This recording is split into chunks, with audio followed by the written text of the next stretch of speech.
繼續都係2025年嘅爆 MC 啦，咁啊嚟到第八條啦，咁啊第八條其實係關於我哋嘅 Chapter X 啦，Transport in Humans 題目八啦，我哋嘅人類轉運嗰一課啦，咁呢個題目咧其實考緊你識唔識得睇圖啦，同埋識唔識得應用翻你第八課人類轉運嗰啲 knowledge 落翻去嘅啫，咁啊睇一條題目啦，咁啊 the diagram below shows the internal field of a mammalian heart 啦。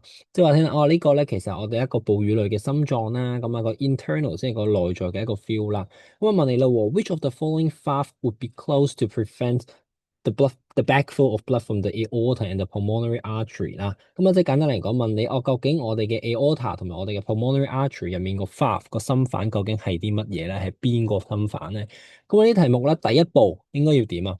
第一步梗係 label 咗究竟我哋嘅 VWXY 究竟係啲乜嘢嚟㗎啦？咁啊最簡單㗎啦，label 一定係睇我哋最特別嘅特徵係咩啊？你睇下 X 一條線斬開，Y 兩條線斬開，係咪？咁即係代表一個係 bicubic valve，另外一個係 tricubic valve 啦，係咪？咁我哋 label 咗佢啦。咁 X 嘅話斬開咗兩邊，咁所以佢理論上就係 bicubic valve，即係我哋嘅二尖瓣啦。中文嘅同學仔係啦。咁啊 Y 啦喎，見到佢斬開咗一忽，斬開咗兩忽，即係總共變咗三忽。咁三忽即係我哋嘅 tricubic valve 啦。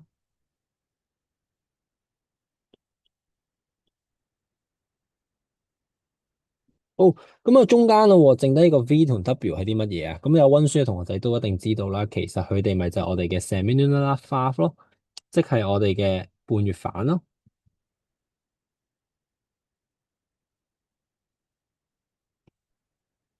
咁啊，有上過堂嘅同學仔咧，其實都知道其實左二右三中半月啦。咁其實某程度上呢邊係二啊嘛，咁即係代表呢邊係個 left，即係左邊咯。跟住呢邊咪就係右咯。咁中間呢啲就係我哋嘅中半月啊嘛，即係我哋嘅半月份 semilunar valve 咁樣啦。咁其實好明顯啦，你知道 bicubic valve 同埋 tricubic valve 其實就係我哋嘅 atrium 同埋我哋 ventricle 中間嘅 valve 嚟噶嘛，即係佢隔開我哋嘅心房同心室啊嘛，係咪？咁所以其實 X 同 Y 唔會係個 valve 喺 aorta 同埋個 pulmonary artery 嗰度咯，係咪？咁所以 X 同 Y 其實你已經 fold 得噶啦。咁其實你 fold 咗 X 同 Y 嘅話，其實你見到你仲有咩 choice 可以揀咧？X 同 Y 嘛，B 有 Y 唔得啦，X 嘅話唔得啦，D 嘅話有 X 唔得啦。咁即係點啊？得翻個答案 A 嘅啫嘛。咁所以其實好簡單呢個題目，你知道 aorta 同埋 pulmonary 個 valve 係啲乜嘢，跟住你再睇翻幅圖，識得去判別邊啲係 semilunar valve，其實你就已經答到個答案就係 A。咁所以其實呢個題目係非常非常簡單，仲簡單過頭先前面嗰啲題目。咁所以呢個題目其實應該真係冇可能會錯噶啦。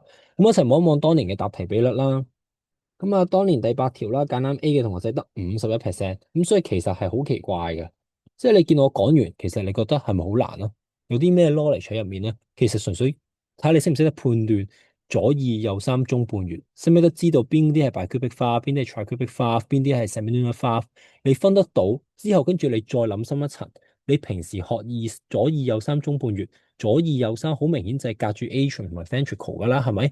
咁所以你唔會揀 X 同 Y 嘅喎。咁唔揀 X 同 Y，其實你個答案得翻咩？咪得翻 A 嘅啫嘛，係咪？咁所以其實呢個題目係唔應該淨係得一半嘅同學仔啱咯。其實呢個題目我 expect 個答題比率起碼8、9成嘅。咁剩低嗰一兩成唔啱嘅同學仔根本上就冇溫書嗰啲啦。咁係咪？咁總會有啲人唔溫書去考試噶嘛。咁如果唔係，點會有其他啲唔同 banding 嘅出現咧？係咪？咁一定有同學仔溫書，有同學仔唔溫書噶啦。但係5成嘅機率，即係代表啲咩？